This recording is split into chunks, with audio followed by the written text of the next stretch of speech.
Kabar gembira yang sudah ditunggu lebih dari 1 tahun sudah terlihat hasil yang menyenangkan, yaitu sudah mulai didistribusikan vaksin coronavirus 19 oleh pemerintah di berbagai daerah, termasuk di Malang Raya. Pemberian vaksin ini bisa dilaksanakan di berbagai tempat, seperti rumah sakit pemerintah, puskesmas, ataupun di klinik swasta yang terpilih, seperti Klinik THT Terpadu Malang dan Gloplus Aesthetic Clinic. Tahap pertama telah dilaksanakan dimulai dengan memberikan vaksin kepada para tenaga kesehatan, termasuk di klinik yang terpilih. Semua dilakukan oleh dokter dan diawasi secara berkala, baik untuk proses ataupun pasca penyuntikan vaksin. Di Klinik THT Terpadu Malang misalnya, semua tenaga kesehatan termasuk apoteker mendapatkan vaksin sehingga memungkinkan lebih terjaga ketika bertugas, sehingga meminimalisir berkembangnya virus yang sudah muncul pada bulan November 2019 ini. Perlu diketahui bahwa klinik yang terpilih wajib memiliki tenaga kesehatan pelaksana vaksinasi, serta memiliki izin operasional fasilitas pelayanan dan memiliki sarana rantai dingin sesuai dengan jenis vaksin COVID-19 yang disediakan pemerintah. Selain itu, yang juga wajib menjadi perhatian masyarakat adalah perlu tahu siapa-siapa saja yang bisa mendapatkan vaksin dan siapa saja yang tidak boleh mendapatkan vaksin COVID-19. Penasaran? Mari kita kepoin bersama ya. Yang pertama, tentang siapa saja yang boleh dan diizinkan mendapatkan vaksin COVID-19. Syarat pastinya adalah berusia dewasa 18 sampai 59 tahun dan dalam kondisi sehat. Peserta menerima penjelasan dan menandatangani surat persetujuan setelah penjelasan atau informed consent.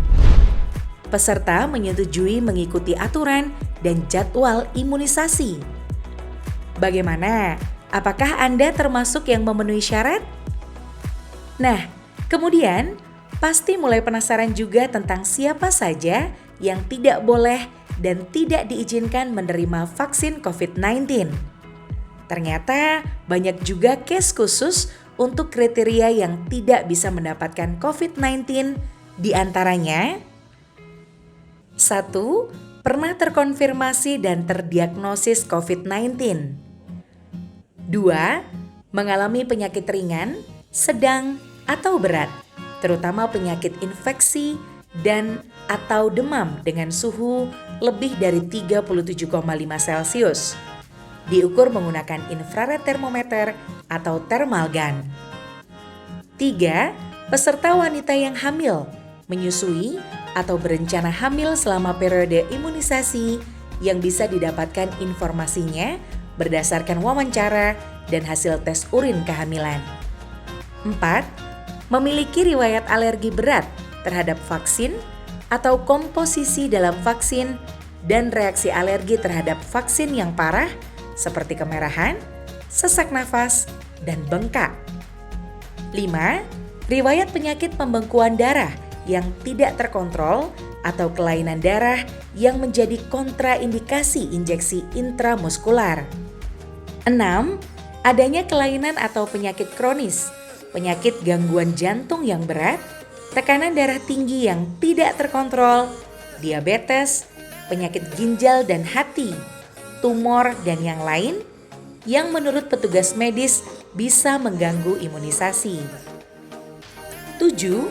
Orang yang memiliki riwayat penyakit gangguan sistem imun seperti respon imun rendah, atau orang yang pada 4 minggu terakhir sudah menerima terapi yang dapat mengganggu respon imun.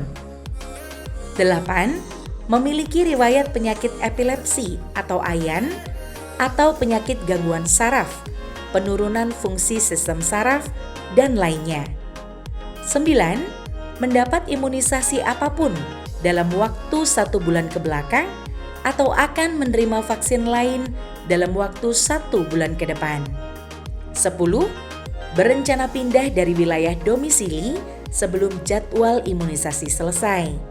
Sudahkah lengkap informasi tentang vaksin COVID-19 yang Anda butuhkan? Atau masih ada pertanyaan mengenai apakah masih boleh menerima vaksin jika memiliki penyakit tertentu? Rangkuman singkat tentang pertanyaan besar ini akan kami berikan untuk Anda. Kondisi penyakit yang masih layak dan diizinkan mendapatkan vaksin COVID-19 adalah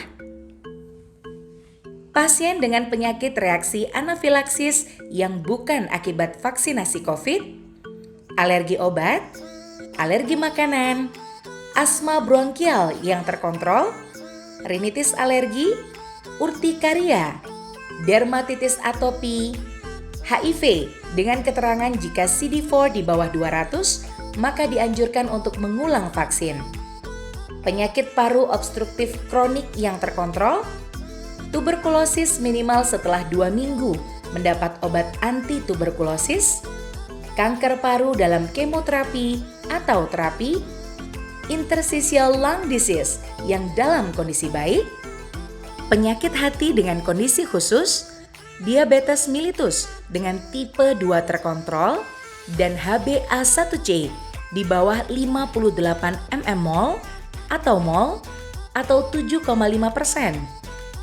Obesitas tanpa komorbid yang berat, nodul tiroid yang tidak terdapat keganasan tiroid, pendonor darah, dan penyakit gangguan psikosomatis dengan kondisi khusus yang sudah dikonsultasikan dengan dokter sebelumnya.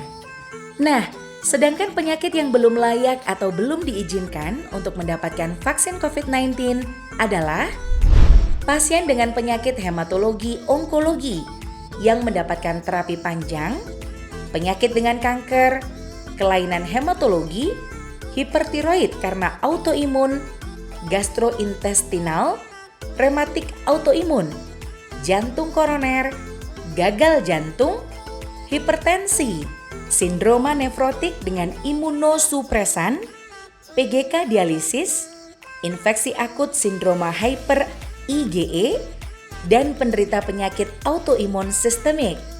Kalau Anda masih bingung atau bahkan ada pertanyaan terkait informasi di atas, maka tinggalkan pertanyaan Anda di kolom komentar.